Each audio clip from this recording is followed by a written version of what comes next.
Hello friends, कैसे हैं आप। आपका एक बार फिर से हमारे YouTube channel hi fi education पर स्वागत है।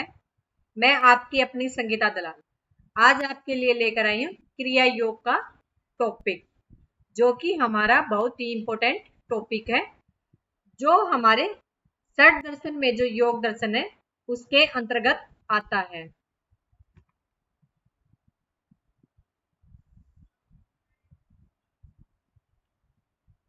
तो जैसा कि आप जानते हैं, महर्षि पतंजलि जी ने योग दर्शन की रचना की है, जिसे हम योग सूत्र के नाम से भी जानते हैं। योग दर्शन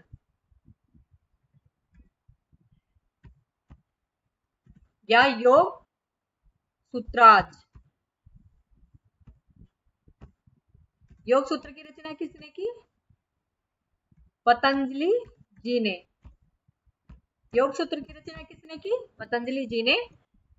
योग सूत्र में कुल कितने पाद हैं? योग सूत्र में, योग सूत्राज में 4 पाद हैं। कितने पाद हैं? 4 पाद हैं। और 4 पाद में कितने सूत्र हैं? 4 पादाज में 195 सूत्राज हैं। कितने सूत्राज हैं? 195। तो पहला पाद हमारा कौन सा है? पहला पाद हमारा है समाधि पाद। कौन सा पाद है? समाधि पाद। और समाधि पाद में कुल कितने सूत्र हैं? समाधि पाद में हमारे 51 सूत्र हैं। दूसरा पाद जो है हमारा कौन सा है? साधना पाद। कौन सा पाद है? साधना पाद। जो कि हमारा क्रिया योग का टॉपिक है, वो हमारा साधना पाद का सूत्र नंबर 1 है। तो साधना पाद में हमारे कितने सूत्र हैं? 55 सूत्राज। कितने सूत्राज हैं? 55 सूत्राज। नेक्स्ट हमारा पाद है, तीसरा जो पाद है हमारा वो है विभूति पाद। कौन सा पाद है? विभूति पाद। विभूति पाद में भी कितने? 55 सूत्राज हैं। लास्ट एंड फोर्थ हमारा पाद है केवल्य पाद। कौन सा पाद है? केवल्य पाद। केवल्य पाद में हमारे कितने सूत्र हैं? 34 सूत्राज। कितने सूत्राज हैं? 34 सूत्राज। इस तरीके से सभी पादों के सूत्र मिलाकर हमारे 195 सूत्राज हो जाते हैं। जैसे आपका क्वेश्चन बनता है योगा नेट में या योग जेआरएफ में कि योग सूत्र की रचना किसने की? महर्षि पतंजलि ने। या योग दर्शन की रचना किसने की? महर्षि पतंजलि जी ने। योग सूत्र में कुल कितने पाद हैं? तो योग सूत्र में कुल 4 पाद हैं। इसी तरीके से अगर आपसे पूछा जाए कि 4 पादों में कुल कितने सूत्र हैं, तो 195 सूत्र हैं। या क्वेश्चन ऐसे बन जाएगा कि 195 सूत्राज किस दर्शन में दिए गए हैं? तो योग दर्शन में दिए गए हैं। या महर्षि पतंजलि जी ने अपने योग सूत्र में कितने सूत्रों का वर्णन किया है? तो 195 सूत्र का वर्णन किया है। तो 4 पाद कौन कौन से हैं? समाधि पाद, जिसमें कि 51 सूत्राज हैं। साधन पाद, जिसमें 55 सूत्र हैं। विभूति पाद, जिसमें 55 सूत्र हैं। और केवल्य पाद, जिसमें 34 सूत्राज हैं। अब हम बात करते हैं क्रिया योग की। जो क्रिया योग है, इसमें हमारा सूत्र है तप स्वाध्याय ईश्वर प्रणिधानानि क्रिया योग है। तप स्वाध्याय ईश्वर प्रणिधानानि क्रिया योग है। यह साधना पाद का पहला ही सूत्र है। इसे हम ऐसे भी लिख सकते हैं कि सेकंड पाद का सूत्र नंबर 1। सेकंड पाद का सूत्र नंबर 1, इसे हम ऐसे भी लिख सकते हैं। साधन पाद का यह प्रथम सूत्र है। समाधि पाद में योग के मूलभूत एवं उच्च सिद्धांतों का प्रतिपादन करने के बाद महर्षि पतंजलि जी ने साधन पाद का आरंभ करते हैं। साधन पाद में क्रिया योग एवं अष्टांग योग के माध्यम से समाधि लाभ प्राप्त करने की विधियों एवं उपायों के ऊपर दृष्टि डाली गई है। शिष्यों को सर्वप्रथम क्रिया युग के रूप में पहला साधन बताते हैं।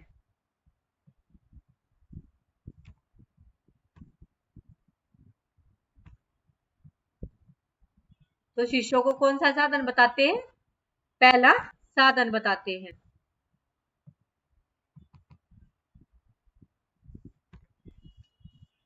क्रिया योग है तप, स्वाध्याय एवं ईश्वर प्रणिधानानि, इन 3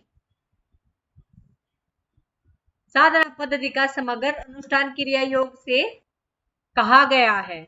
यानी हम अगर बात करें तो क्रिया योग में हमारा जो है क्या है? क्रिया योग में हमारा है क्रिया योग।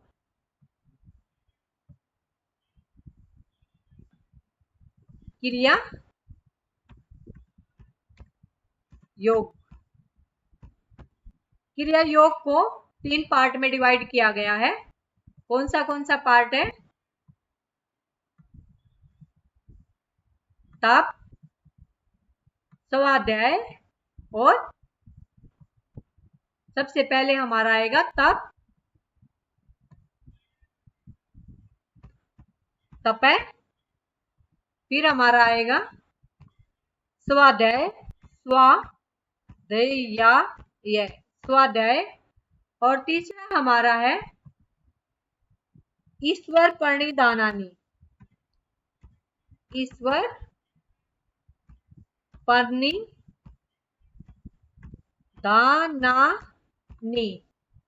तो इस तरीके से हमारा क्रिया योग के 3 पार्ट्स हैं। कौन कौन से? तप, स्वाध्याय, ईश्वर प्रणिधानानि। और इन तीनों को हम अब एक एक करके पढ़ेंगे। कोई भी व्यक्ति जो योग मार्ग पर अपनी यात्रा प्रारंभ करना चाहता है वह इन 3 प्रकार की साधनाओं को एक साथ अनुष्ठान के रूप में कर सकता है। इसके लिए किसी विशेष योग्यता की आवश्यकता नहीं है। ऐसी साधना पद्धति जिसे समझकर कोई भी अपना कार्मिक अनुष्ठान प्रारंभ कर सकता हो तो क्या कहेंगे हम? क्रिया योग हम कहेंगे। सबसे पहले हम बात करते हैं तप की। तप, द्वंद्वों को सहन करने का नाम क्या है? तप है। द्वंद्व हमारे कौन कौन से हैं? सुख, दुख, लाभ, हानि, मान, अपमान, गर्मी, सर्दी, भूख, प्यास, जय, पराजय, ये सभी हमारे क्या हैं? द्वंद्व हैं। जीवन में व्यक्ति अनेक प्रकार के द्वंद्वों से घिरा रहता है, अतः किसी भी साधक को इन द्वंद्वों को सहने का अभ्यास करना चाहिए, जिससे उसके भीतर तप का अंश निर्मित होने लग जाए और उसकी सहन शक्ति बढ़कर उसे किसी भी प्रकार के उलझन से और विचलन से बचा ले। आज के समय में हमारे जीवन में इतनी सारी समस्याएं हैं कि आज हमारे जीवन में सुख भी है तो उसके बाद दुख भी आ सकता है। आज हमें प्रॉफिट हो रहा है तो हमें लॉस भी हो सकता है। आज कोई हमें मान दे रहा है तो कोई हमारा अपमान भी कर सकता है। हमें भूख प्यास भी लग सकती है, हमें गर्मी सर्दी भी लग सकती है, हम जीत भी सकते हैं और हार भी सकते हैं। इस वजह से जो मनुष्य है, हमारे उपनिषदों में जो है 2 तरीके की बीमारी बताई गई है, आदि और व्याधि। आदि जो हमारी बीमारी है वो हमारे ब्रेन से संबंधित है, हमारी मेंटली डिजीज है, और व्याधि हमारी फिजिकली डिजीज है, शारीरिक बीमारी है। मानसिक बीमारियों के अंदर हमारे अंदर जो है सबसे पहले डर पैदा होता है, उसके बाद चिंता, उसके बाद टेंशन, उसके बाद स्ट्रेस, यानी एंजाइटी, फोबिया, स्ट्रेस या टेंशन और डिप्रेशन। अगर हम अपना सीख ले, सभी परिस्थितियों में एक समान रहे, तो हमें किसी भी प्रकार की कोई भी दिक्कत नहीं होगी। और जैसे कि हम अब योग नेट की तैयारी कर रहे हैं, या अपने एमए योग साइंस या एमएससी योग साइंस के एग्जाम देंगे, या हिस्ट्री, संस्कृत या इंडियन फिलोसफी में जो हमारा दर्शन है, उन दर्शनों में हम योग दर्शन का एक क्वेश्चन अटेम्प्ट करेंगे, तो वहां भी हमारे ये चीज काम आएगी। नेक्स्ट हमारा है, ऐसा कहा गया कि जो तपस्वी नहीं है उसका योग सिद्ध नहीं होता, अर्थात जो तपस्वी नहीं होगा, जो अपनी तैयारी अच्छे से नहीं करेगा, निश्चित रूप से वह द्वंद्वों से भरा होगा और विचलन की स्थिति में होगा। विचलन और द्वंद्व से भरे व्यक्ति में योग घटित नहीं हो सकता। अतः तपस्वी होने को हमें अनिवार्य रूप से प्रथम और महत्वपूर्ण चरण समझना चाहिए। योग के जितने भी साधन होंगे वहां अभ्यास और वैराग्य की उपस्थिति अवश्य में होगी। योग के सब प्रकार के साधनों के अनुष्ठान में अभ्यास और वैराग्य से ये दो सर्वोपरि साधनों की आहुति अवश्य लगेगी। तप का निरंतर अभ्यास और तप के अनुष्ठान से बाधक तत्वों के प्रति वैराग्य सब कुछ योग के लिए कर्तव्य है।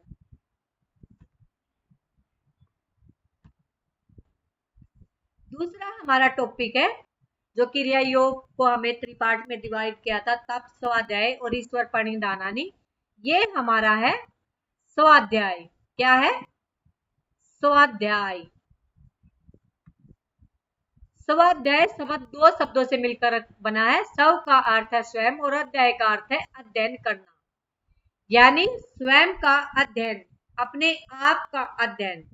और दूसरा है कि स्वाध्याय का दूसरा अर्थ है ऐसे शास्त्रों का अध्ययन जो योगी की अक्लिष्ट वृत्तियों को उबारे तथा क्लिष्ट वृत्तियों को नष्ट करने में सहायक हो। वेद शास्त्रों का अध्ययन, गुरु के द्वारा बताई गई बातों का अध्ययन, ऐसी सभी चीजें, ऐसे शास्त्र या गुरु वचन जो योगी को योग मार्ग पर बनाए रखे, उसे योग की स्थिति से नीचे न आने दे।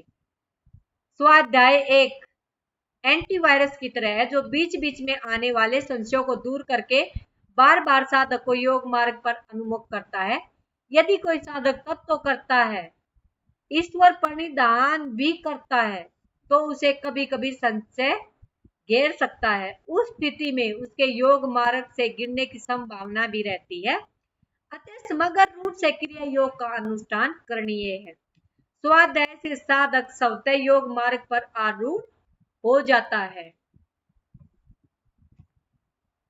ईश्वर प्रणिधानानि।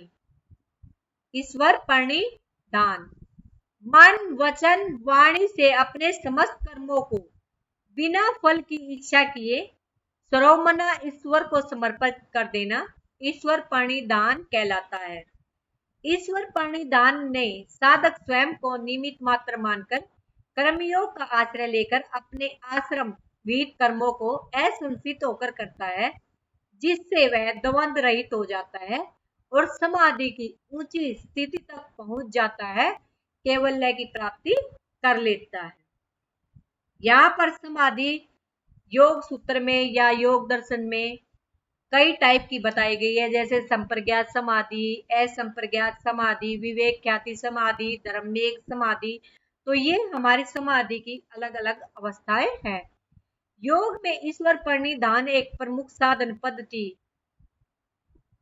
बताई गई है, जिसका अवलंबन लेकर किसी भी श्रेणी का साधक योग के सर्वोपरि लाभ समाधि तक प्राप्त कर सकता है। इन तीन क्रियाओं का समग्र रूप से अनुष्ठान करते रहने से योग यात्रा अच्छे से आगे बढ़ जाती है।